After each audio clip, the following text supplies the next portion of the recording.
Le mystérieux coronavirus a un nouveau nom, l'Organisation mondiale de la santé, OMS, l'a changé de 2019 nCoV à COVID-19, un nouveau décompte des victimes, plus de 63 000 en Chine continentale au moment où nous écrivons ces lignes, et une nouvelle cause potentielle.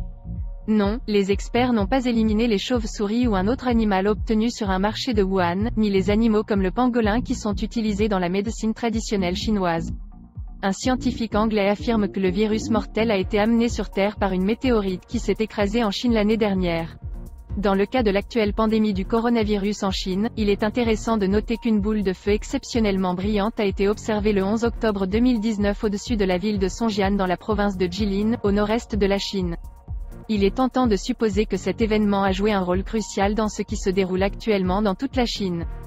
Si un fragment d'une météorite carbonée peu dense, transportant une cargaison de virus, bactéries, avait pénétré dans la mésosphère et la stratosphère à une vitesse élevée d'environ 30 km par seconde, son noyau interne qui a survécu à l'incandescence se serait dispersé dans la stratosphère et la troposphère. Le professeur Chandra Vikram Mesinghe du Centre d'astrobiologie de Buckingham a contribué à un article soumis la semaine dernière à The Lancet dans lequel il propose qu'une météorite qui s'est écrasée en octobre 2019 dans la ville de Songjian, aussi appelée Songyuan, à quelques 2200 km au nord de Wuhan, le centre de l'épidémie de coronavirus, pourrait avoir répandu des centaines de billions de particules virales infectieuses qui étaient incorporées sous forme de fine poussière carbonée, lorsqu'elle a traversé l'atmosphère chinoise jusqu'à sa descente sur la Terre. Vikram Mesinghe est un mathématicien, astronome et astrobiologiste britannique bien connu qui soutient fermement l'idée de la panspermie, des roches et des vaisseaux spatiaux qui transportent et répandent des organismes vivants dans l'univers. Après le dépôt initial de particules infectieuses dans une petite région localisée, par exemple Wuhan, province de Hubei, Chine, les particules qui se sont déjà dispersées sur une plus grande surface dans la troposphère tomberont au sol de manière très brillante, et ce processus pourrait s'étendre sur une période typique de 1 à 2 ans jusqu'à ce qu'un premier inoculant de l'agent infectieux soit drainé. Cela s'accorde bien avec de nombreuses nouvelles souches de virus, dont la grippe, apparues ces dernières années.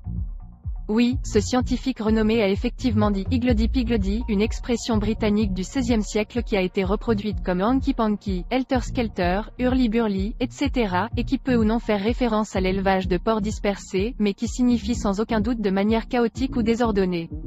Vikram Mesinghe propose que la chute principale de la météorite d'octobre 2019 se soit produite au-dessus de Wuhan, mais sa cargaison virale pourrait encore tomber sur les villes situées sous son passage. Cela signifie-t-il que d'autres villes sont en danger d'une épidémie concentrée du coronavirus comme celle de Wuhan? Nous concluons en notant que nous nous attendons à ce que le schéma de propagation du nouveau coronavirus, nCoV, soit dicté principalement par l'infestation primaire jusqu'à ce qu'un niveau élevé d'infectiosité de personne à personne puisse être atteint et que le virus acquiert alors le statut de virus endémique. Si l'on en croit les mauvaises nouvelles, la conclusion de Vikram Mesinghe selon laquelle les infections de personne à personne se produisent bien plus rapidement que l'infection par le virus de la poussière spatiale transportée par les météorites pourrait être considérée comme une bonne nouvelle. Du moins dans le cas du coronavirus. Cependant, il y a beaucoup d'autres météorites qui brûlent régulièrement dans l'atmosphère. Si elles sont porteuses d'autres virus mortels, peu importe où elles brûlent dans le monde, elles pourraient toujours se manifester en Chine en premier.